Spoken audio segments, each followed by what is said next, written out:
जय शिव शंजनी करे बाबा। तो जी हम यात्रा से वापस आ गए और सासू माँ ने आते सुबह सबसे पहले अपने सारे सूट धोकर सुखा दिए हैं, क्योंकि भाई उनके नए सूट भी हैं तो कुछ मिक्स ना हो जाए कलर में। फिर मैंने लगाई है सबकी कपड़ों की मशीन, सबके आने जाने के कपड़े हैं इसमें, तो मैंने भी ध्यान से लगाया।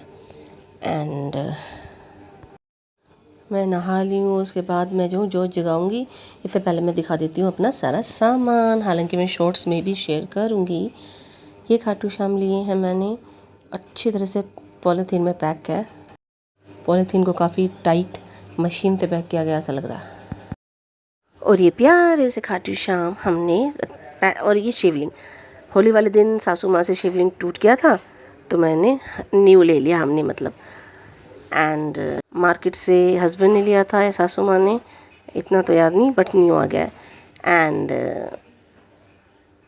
सबसे पहले स्नान करा देते हैं भगवान जी को जल से और गंगा जल से, और अब करा देते हैं गंगा जल से स्नान। खाटू श्याम की जय हो और शिवलिंग भगवान की भी जय हो।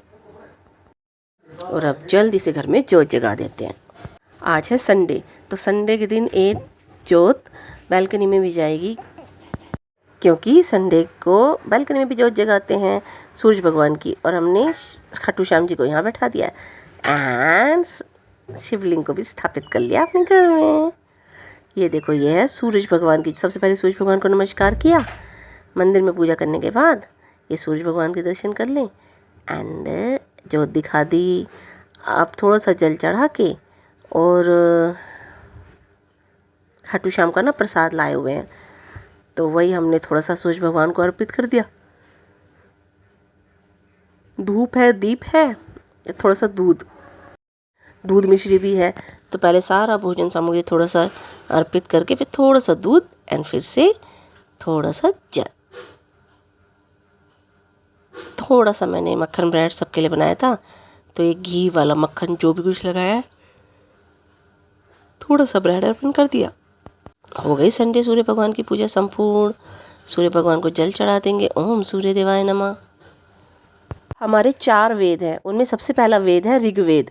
तो ऋग्वेद में ना सूर्य भगवान की बेहद खास स्तुति की गई है। उन्हें ऊर्जा का स्रोत माना गया है, जो पूरे संसार को ऊर्जा दे रहे हैं, सभी पेड़ पौधों को ऊर्जा दे रहे हैं, और पेड़ पौधों से हमारा भरण पोषण हो रहा है, जीव जंतुओं का भरण पोषण हो रहा है। तो सूरज भगवान को ऋग्वेद में बेहद शक्तिशाली बताया गया है। अब ये गाजर जो है ना ख़राब सी हो गई। हम खाटू श्याम और वहाँ गए हुए थे ना, तो बालाजी, अगर मैं इसको बनाऊंगी, बच्चे आलू गाजर के नाम से ही मुंह चढ़ा लेते हैं, तो आज हम बनाएंगे आलू गोभी। और नाश्ते में बना लेते हैं मक्खन ब्रेड। सिंपल 2 ब्रेड खा लेंगे सब लोग, क्योंकि हम रात को 2-3 बजे तो घर आए हैं। तो मॉर्निंग में सबने नहा के पूजा कर लिया और अब नाश्ता कर लेते। इतना तो है कि मैं आलू बॉयल करके ही डालती हूँ सब्जी में, उबाल के ही आलू डालूंगी। आज मैंने काट भी दिया, काट के सिर्फ 2 या 3 सीटी में, 2 सीटी में ही आलू हो गया। सारी गोभी पकने के बाद मैं ऊपर से आलू मिक्स कर देती हूँ, सब्जी के साथ नहीं पकाती हूँ। एंड सबसे पहले जो दूध बनाया है वो सासू माँ को दे देते हैं, क्योंकि बच्चे एक एक करके उठ रहे हैं। और दूध डालते डालते याद आया कि मक्खन गैस पे गर्म होने के लिए चढ़ाया है।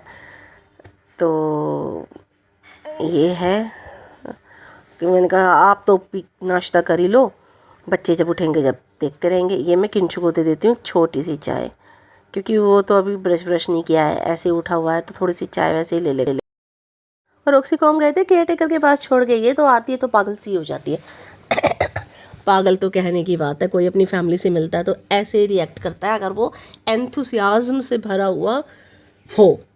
तो आते ही सबसे पहले तो ये ढेर सारा पानी ड्रिंक करेगी। मैंने किंचू को बोला था जाने, उसको लेने जाने से पहले वाटर रख के जा, आती पानी पिएगी ढेर सारा। अब ये सोचेगी और पूछेगी कहाँ गए थे, क्यों गए थे, कैसे गए थे, मुझे छोड़ के कैसे गए। रिधान उठाया देखो 1 बाय 1। और ये इसने जो किया है ना, ये मैं बड़ी मेहनत से गोभी काट के यहाँ रख के गई हूँ, क्योंकि ध्यान से देखनी पड़ रही है, जा रहा है ना सीज़न गोभी का। और ये रोक्सी ने एकदम से गई है ना, इसको टक्कर मार दी, तो मैं भी इसकी झूठ मूठ की पिटाई कर रही हूँ। अब मैं जल्दी से आटा मैश कर लेती हूँ, क्योंकि एक बार रोटी सब्जी का काम कंप्लीट हो जाए ना तो बड़ी बात है। बीच में कुछ भी काम पड़ जाता है, किसी को भी प्रेस वाला आ जाता है, कुछ भी काम, तो मैं रोटी सब्जी से फ्री हो जाऊँ वो ज़्यादा ज़रूरी है। तो ये है हमारा आटा मैश हो गया और ये हमारी गोभी की सब्ज़ी भी बन गई है। गोभी की सब्ज़ी में ये है कि बहुत कम मसाले डाल के हम बनाते हैं, लेकिन आज मैंने एक गोभी है और एक आलू है तो हरी मिर्ची डाल दिया अच्छी खासी, स्पाइसी सी लगे थोड़ी सी। और मैं ना अब देसी घी में मूंगफली फ्राई कर रही हूँ और मूंगफली फ्राई करने के बाद मैं फ्राई करूँगी, ये मैंने सोयाबीन एक बॉईल कर लिया था सोयाबीन में और गाजर काट लिया है, तो सोयाबीन गाजर और मूंगफली देसी घी में फ्राई करके हल्का हल्का सा देसी घी डाला है और मैं हस्बैंड के टिफ़िन में दूंगी। एक रोटी दूंगी उनको अचार से और ये दे दूंगी खाने के लिए, पेट भी भर जाएगा और सोयाबीन में भी अच्छा खासा प्रोटीन होता है और मूंगफली में तो होता ही है। तो थोड़े से ये किशमिश, थोड़े से बिल्कुल 4-5 दाने किशमिश के सब बचा ली मैंने। एंड फिर मुझे दिखा थोड़ा सा पिस्ता, तो मैं थोड़ा सा पिस्ता भी ऐड कर दूंगी। फिर हस्बैंड ने बोला इसको कढ़ाई में कर लो, पहले मैं उस पर कर रही थी ना तवे पर, तो इसको ठंडा होकर टिफ़िन में डाल के दे दिया हस्बैंड को। और टिफ़िन के बाद अब थोड़े से ये कपड़े सुखा लेते हैं। थैंक्स फॉर वॉचिंग, टाटा बाय बाय। इसके बाद डालेंगे खाटू श्याम के व्लॉग।